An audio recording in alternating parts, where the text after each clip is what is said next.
여러분 안녕하십니까? 뉴스투데이 제주입니다.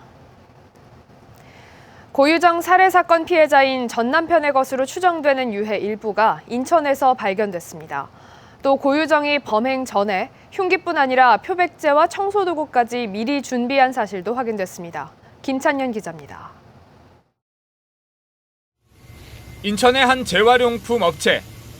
경찰이 탐지견을 투입해 쓰레기 더미를 뒤지고 있습니다. 한참을 수색한 끝에 경찰은 고유정에게 살해된 전 남편의 것으로 추정되는 유해 일부를 발견했습니다. 경찰 조사 결과 고유정은 친정인 경기도 김포에서 시신 일부를 쓰레기 봉투에 담아 버렸고 이후 소각장을 거쳐 인천의 재활용품 업체로 유입된 걸로 확인됐습니다. 경찰은 국과수에 유전자 검사를 의뢰했지만 신원 확인이 제대로 안 될 가능성도 있다고 밝혔습니다. 이게 소각할 때 이게 가열이 되기 때문에 그 당시에 어떤 DNA나 이런 부분도 어떤 파괴될 우려가 있어서 지금은 지금 나올 수 있다라는 걸 단정할 수 없고. 경찰은 또 범행 장소인 펜션에서 피해자의 것으로 추정되는 머리카락 50여 가닥을 찾아 유전자 검사를 진행하고 있습니다. 고유정이 범행을 계획한 정황도 속속 드러나고 있습니다.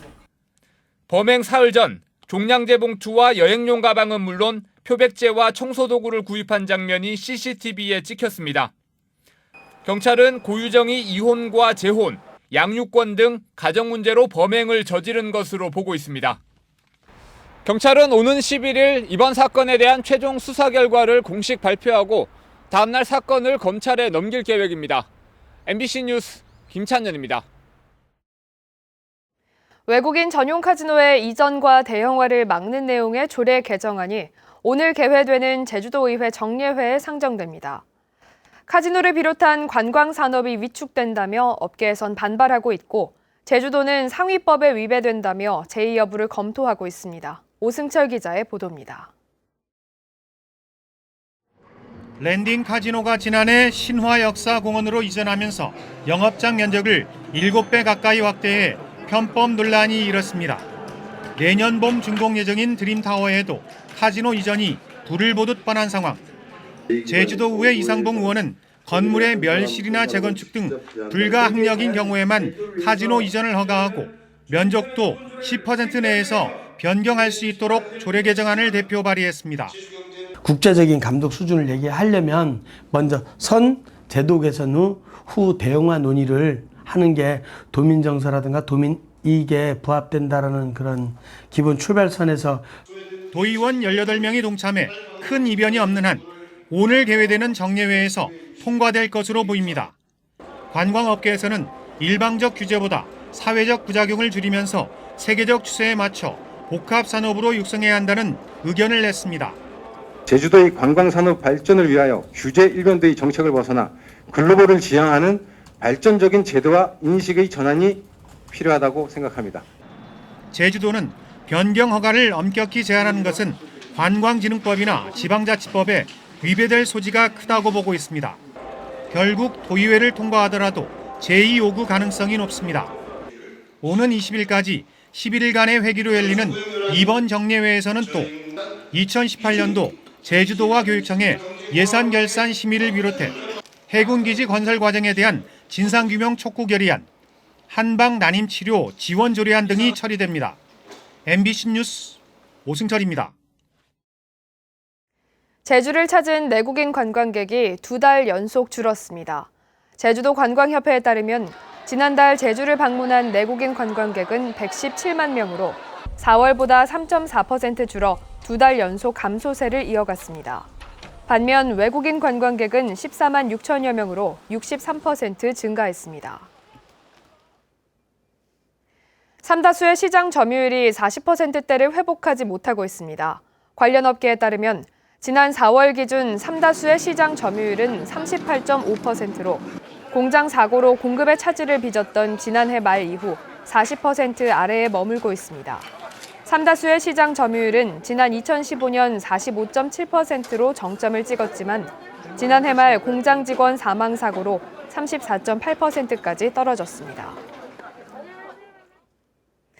어려운 시절 식량 사정이 나쁜 춘공기를 보릿고개라고 했는데요. 특히 쌀이 귀한 제주에서는 보리가 중요한 식량 자원이었습니다. 먹거리가 풍족한 시대가 되었지만 여전히 제주의 중요 작물인 보리 수확 모습을 김승범 기자가 영상으로 담았습니다.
국립수산과학원이 국내 최초로 2세대에 걸쳐 갑오징어를 인공부화해 생산하는 양식에 성공했습니다.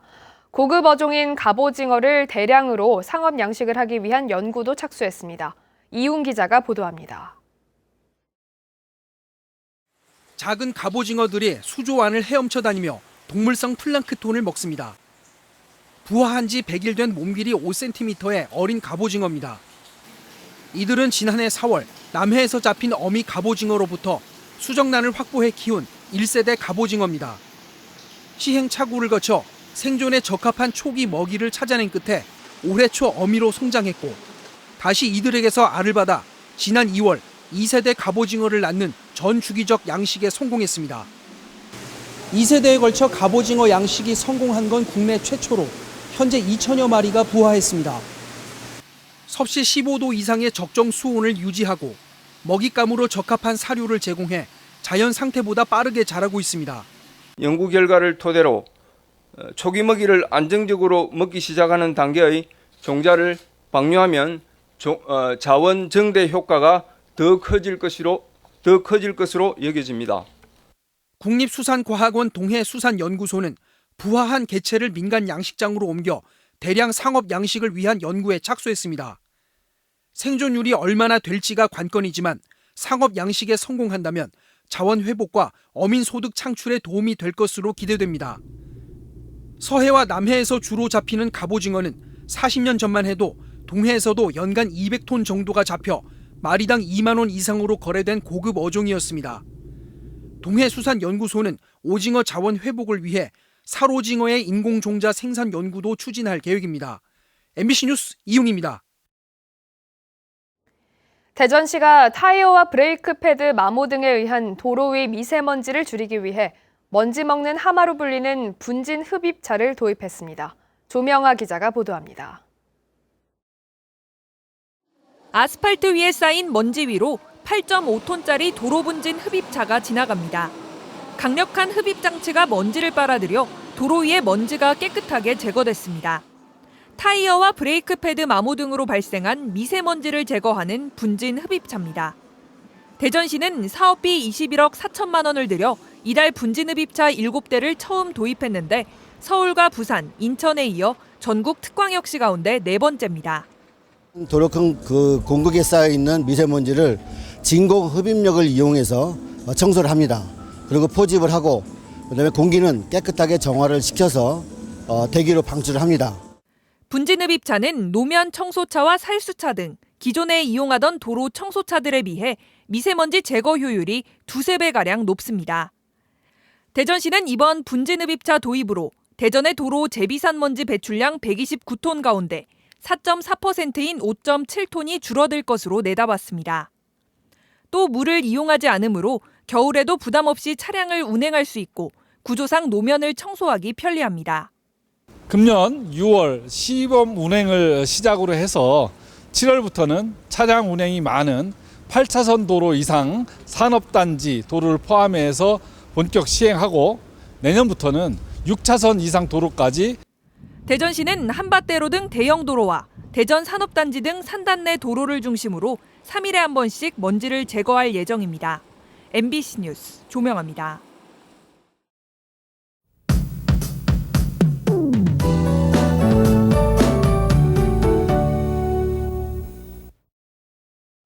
오늘도 큰 더위는 없겠습니다. 현재 기온은 18도로 선선하게 시작하고 있고요. 한낮 기온은 23도로 어제와 비슷하겠습니다. 동풍의 영향으로 오후에 산지와 남동부를 중심으로 산발적으로 빗방울이 떨어지는 곳이 있겠습니다. 이들 지역은 내일 오전까지 안개나 방무도 낄 것으로 예상됩니다. 가시거리가 평소보다 좁혀지는 만큼 안전운전 하셔야겠습니다. 다음은 자세한 지역별 날씨입니다. 오늘 아침 기온은 18도를 가리키고 있고 하늘에는 대체로 구름이 많이 지나고 있습니다. 낮 기온은 23도 선에 머물면서 어제와 비슷하겠고 오후에 산지와 남동부에는 빗방울이 떨어지는 곳이 있겠습니다. 현재 섬 지역은 18도로 시작하고 있고 한낮 기온은 22도 안팎에 그치겠습니다. 내일까지 제주도 앞바다와 남쪽 먼바다를 중심으로 바람이 약간 강하게 불겠고 물결도 2.5m까지 높게 일겠습니다. 해상 활동하시는 분들은 유의하시기 바랍니다. 이 시각 제주공항은 구름 많은 모습이지만 항공기 결항 소식은 없는 상태입니다. 주간 날씨입니다. 이번 주에는 비 소식 없이 대체로 맑은 날씨가 이어지겠고요. 낮 기온은 25도까지 오르면서 또다시 더워질 전망입니다. 날씨였습니다. 물건을 쌓아두는 등 주차장법을 위반한 부설 주차장들이 무더기로 적발됐습니다. 제주시는 지난 석 달 동안 건물 부설 주차장 2만 3천여 곳을 조사해 7,700여 건을 적발하고 원상 회복 명령을 내렸습니다.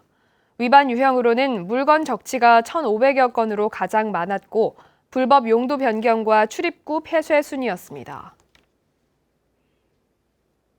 차에서 내리지 않고 증명서를 발급받을 수 있는 이른바 드라이브 스루 민원센터가 오늘부터 제주시에서 운영됩니다. 발급받을 수 있는 증명서는 주민등록 등초본과 인감증명서, 토지대장 등 모두 17종류입니다. 차 안에서 발급을 신청하면 5분 내외에 증명서가 발급되고 운영 시간은 평일 오전 9시부터 오후 6시까지입니다. 일본 뇌염 모기에 대한 방역 활동이 강화됩니다. 제주도는 오는 10월까지 공원, 하천 등에서 모기 성충 방제 활동을 벌이고 주거 밀집 지역의 경우 일주일에 많게는 2차례씩 야간 방역을 할 계획입니다. 특히 모기 활동이 왕성해지는 장마철을 맞아 민원 다발 지역에 방역소독 신고센터를 운영하고 방역소독기 주민 대여 사업도 병행하기로 했습니다. 제주 지역 어린이의 치아 건강이 전국에서 가장 나쁜 것으로 나타났습니다. 보건복지부가 실시한 지난해 아동 구강 건강 실태조사에 따르면 제주 지역 5살 아동의 충치율은 44.2%, 12살 어린이는 16.3%로 전국에서 가장 높았습니다. 반면 충치를 치료한 비율은 59%와 83%로 전국에서 가장 낮았습니다. 제12회 제주 해비치 아트 페스티벌이 오늘 오후 개막해 13일까지 나흘간 서귀포시 표선면 일대에서 열립니다. 제주도와 한국문화예술회관연합회가 공동 주최하는 이번 행사는 아트마켓과 교류협력 네트워킹, 제주인 페스티벌 등의 프로그램으로 진행됩니다. 특히 올해 페스티벌은 공연예술 중심 행사에서 벗어나 문화예술 교육, 전시 분야까지 포함한 문화예술 행사로 확대 운영됩니다.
뉴스투데이 제주였습니다. 여러분 고맙습니다.